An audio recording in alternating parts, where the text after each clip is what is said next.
আচ্ছা, এই দেখতে পাচ্ছেন আপনারা রূপাই নদীর পাড়ে বর্ষাকালে টমেটোর চাষ। এটা যে টমেটো চাষটা হয়েছে মালচিং পদ্ধতিতে গ্রাফটেড টমেটোর চাষ। আমরা দেখে নেব একটা গাছ। এখানে যদি আমরা সামনে দেখি,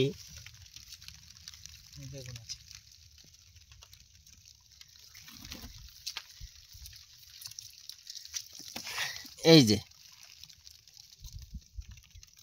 বেগুন আছে, সেটা দেখান। ওই যে ওই যে বেগুন আছে, হ্যাঁ এই যে এখানে দেখা এখানেও আছে, এই যে বেগুন, এবং সেই বেগুনের সঙ্গে এটা ভেঙে দিতে হবে।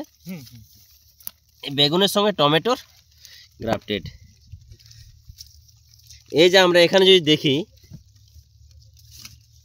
তো এখানে দেখব যে আমাদের বেগুনের সঙ্গে টমেটোর গ্রাফটিং করেছে।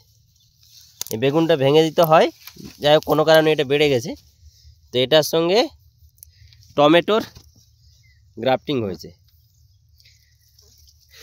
এর ফলে যে সুবিধাটা হয়, যে সহজে গাছ মরতে চায় না। দেখুন এই যে বর্ষাতে এই বছর তো অনেক বর্ষা, তাও কিন্তু এই যে ফল দেখান, এই ফল কত সুন্দর ফল আছে এই বর্ষাতে।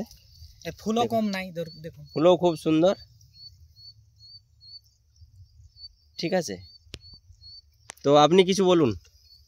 আমি বলবো যে চাষি ভাইকে আমি এইটুকুই বলছি যে যদি চাষ করতে হয় তাহলে গ্রাফটিং, টমেটো এবং বেগুন এবং লঙ্কা তিনটাই যদি গ্রাফটেড করা হয়, তাতে চাষি মানে হবে আর কি, ভালো রেজাল্ট আসবে।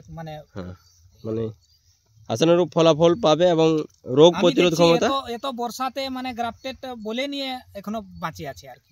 এত নদীর ধারে, এই তো সামনে নদী আমার। ঠিক, এবং এবছরের যা বৃষ্টিপাত তা কিন্তু বিরাম নেই, এবং খুব ভারী বৃষ্টি আমাদের পুরুলিয়াতে, যেখানে দেখা যাচ্ছে যে দু এক জায়গাতে মানে বন্যার পরিস্থিতিতে হয়েছে এই বৃষ্টিতে। সেই পরিস্থিতিতে উনি কিন্তু টমেটোর গাছ মালচিং পদ্ধতিতে গ্রাফটেড চারা লাগিয়েছেন এবং আশানুরূপ ফলন পেয়েছেন, এবং প্রতিদিন বাজারে উনি বাজারজাত করছেন। তবু কিন্তু গাছে অনেক ফল আছে। ওনাকে অনেক ধন্যবাদ। আর আপনারা যারা চাষ করতে চান তারা অবশ্যই এই পদ্ধতি অবলম্বন করে আপনারা চাষটা করতে পারেন।